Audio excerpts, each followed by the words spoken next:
Hey everyone, Kirk here, and welcome back to the Geek Effect. Today I'll be taking a look at the Marvel Legends Shang-Chi from Shang-Chi and the Legend of the Ten Rings.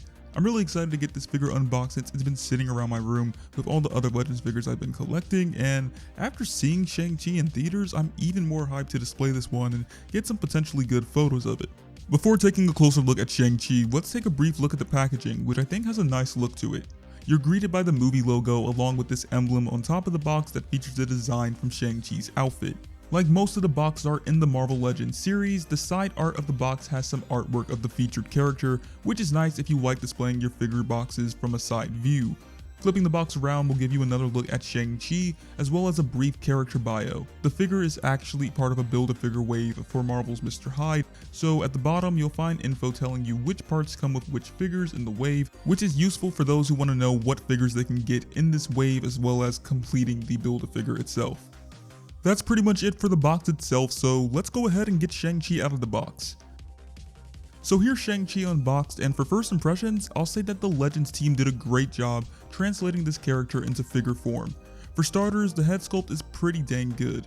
They did a good job capturing the likeness of Simu Liu when it comes to the facial features and hairstyle in the film. I don't really have much to complain about here, but if I was asked what I'd do to make this head printing better, I'd add some sort of detailing for his mustache and beard. It's something that you see clearly when watching the film, and I think it just would have given the figure some extra detailing that would have made it even better.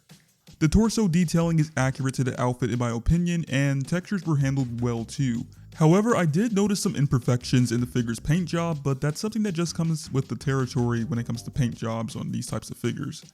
Shang-Chi's outfit is rather simple, so there isn't much to say about the bottom half of the figure. The waist area completes his shirt, and the rest is just some black pants with a pair of black sneakers with white soles. The sculpting of it all is nice though. The pants have some wrinkles in them, and the sneakers have their laces too. The inclusion of pinless joints in the legs is nice, but it does kind of make me wish they did the same for the arms so it could all be more consistent, and it just would have made it look even better. Articulation is something that helps bring a figure to life in my opinion, and this figure does a pretty good job at it. You get some good motion in the head, being able to rotate it 360 degrees, lean it back and forth and side to side as well. There's also some nice ab crunching going on in the midsection of the torso, so that helps the figure strike some more poses. Both arms get articulation in the shoulder, elbow, and wrist, which gives you the possibility of some neat action poses. The same thing applies to the waist and leg area too. You can rotate the thighs 360 degrees, and the knee joint area gets some good bending in it along with the ankle joints. Shang-Chi does come with a few accessories that fit the character, especially with his fighting style. For accessories, you get 2 pairs of hands and his staff. The hands have nice sculpting, and mixing and matching them will help create a variety of poses. Shang-Chi's staff is a cool piece to have, but it's meant to work with the standard hands you get when first unboxing the figure. There is one gripe I have with the staff though, and that's the paint job for the tips. When you see the film and other toys released from Hasbro, they all have a more dark reddish color to them, but for some odd reason they opted for the brown paint instead. This isn't a huge deal, especially since the color still works for the staff, but it's just the fact that all the other products have this one color that are more accurate to the film, and so seeing this be a different color just feels inconsistent in my opinion, especially coming from the same company. I know that Marvel Legends did make a comic book version of Shang-Chi in figure form, and it looks like a really nice figure. I might try and get my hands on it as well because it's got some nice potential for posing and everything like that.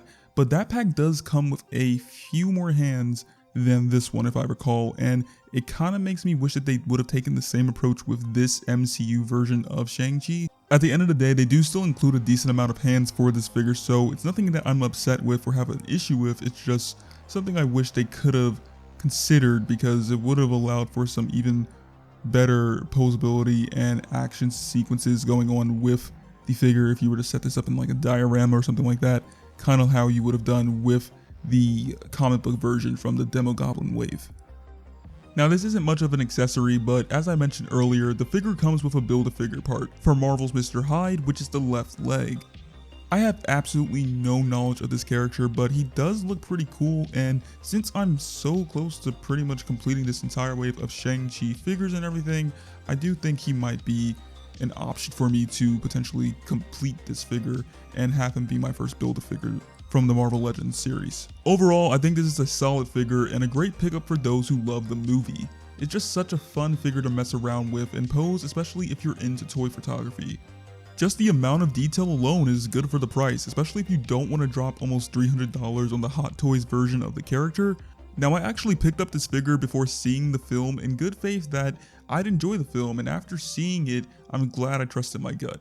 I also picked up Wenwu and the Death Dealer too, so you can expect reviews of those along with many others very soon. If you want to stay up to date with anything that I'm currently working on, whether it be behind the scenes photos, toy photography photos, or anything like that, be sure to follow me over on Instagram and Twitter because I do post somewhat consistently over there, and it's just a nice way for you guys to stay up to date with what's going on for the channel and any other products that I'll be working on in the near future. With that being said, thank you all for watching, and I'll catch you all later. Peace out.